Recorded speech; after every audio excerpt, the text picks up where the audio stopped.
नमस्कार, मैं विकास कुमार आपका फिर से हार्दिक स्वागत करता हूँ। आज का विषय हमारा थोड़ा सा हटके होगा, अध्यात्म से जुड़ा होगा, जीवन से जुड़ा होगा। क्या आपको लगता है कि आपके जीवन में आपको जो भी मिलता है सब आपके कर्मों के द्वारा किए हुए फल का नतीजा है? या आपको लगता है कि जो आप भगवान की पूजा करते हैं, किसी भी अपने देवी देवता की आराधना करते हैं, उस आराधना के बदौलत आपको कुछ भगवान एक्स्ट्रा देते हैं, कुछ अलग देते हैं बाकियों से, या भगवान आपसे अधिक प्रेम करते हैं? अगर आपको ऐसा लगता है तो ये वीडियो ज़रूर देखें। एक छोटी सी कहानी आपको सुनाना चाहूँगा, गौर से सुनिएगा।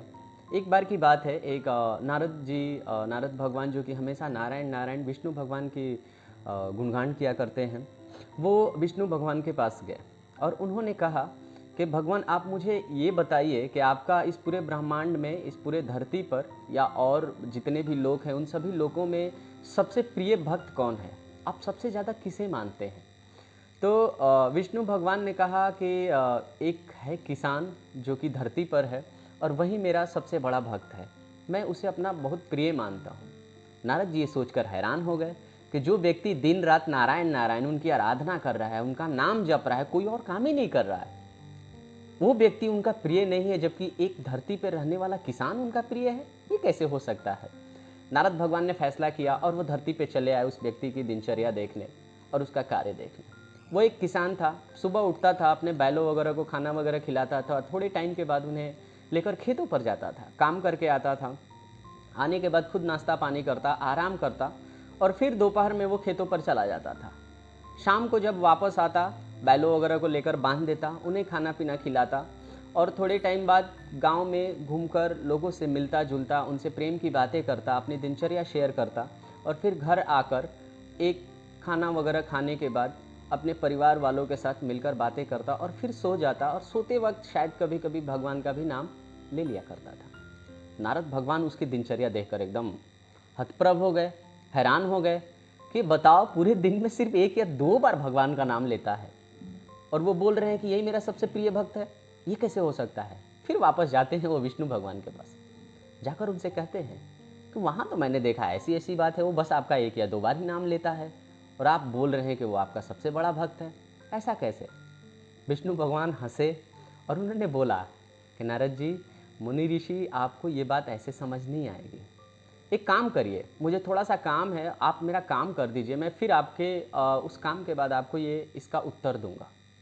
उन्होंने कहा एक कटोरा लाइए और उसमें तेल भर दीजिए ऊपर तक और ध्यान रहे कि आप इस तेल को लेकर ब्रह्मांड का चक्कर लगा के आइए, लेकिन ध्यान रहे कि एक बूंद भी तेल गिरना नहीं चाहिए। अगर गिर गया, मेरा काम अगर इधर उधर हो गया, तो फिर मैं आपको उत्तर नहीं दूंगा इस बात का। नारद भगवान वो कटोरा लेकर तेल का चल देते हैं। बहुत कम समय में ही वो घूम कर आ जाते हैं और जब आते हैं तो बोलते हैं कि भगवान, मैंने आपका काम कर दिया है। विष्णु भगवान सवाल पूछते हैं कि आप बताइए, इतने देर, जितने देर तक मैंने आपको काम करने के लिए कहा था, कितना बार आपने मेरा नाम लिया?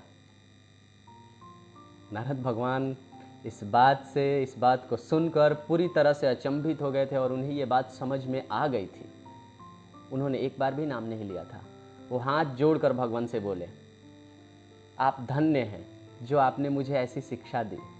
यानी कि अगर कोई भी व्यक्ति धरती पर जो जन्म लिया है, वो भगवान के दिए हुए कर्तव्य का अगर ईमानदारी और सत्य के साथ पालन करता है, तो पूजा, आराधना, ये तो बस शांति, मन की शांति और भगवान के प्रति प्रेम जताने का एक आधार है। भगवान उसी से खुश होते हैं जो उनके द्वारा दिए हुए कर्तव्यों का सही से पालन करता है। और आज इस वीडियो की यही सबसे बड़ी सीख है कि हम अगर ईमानदारी से अपने कर्मों का पालन करते रहें तो हमें भगवान बिल्कुल निराश नहीं करते हैं। उनका प्रेम सदैव हम पर बना रहता है और हम ही उनके सबसे बड़े भक्त होते हैं।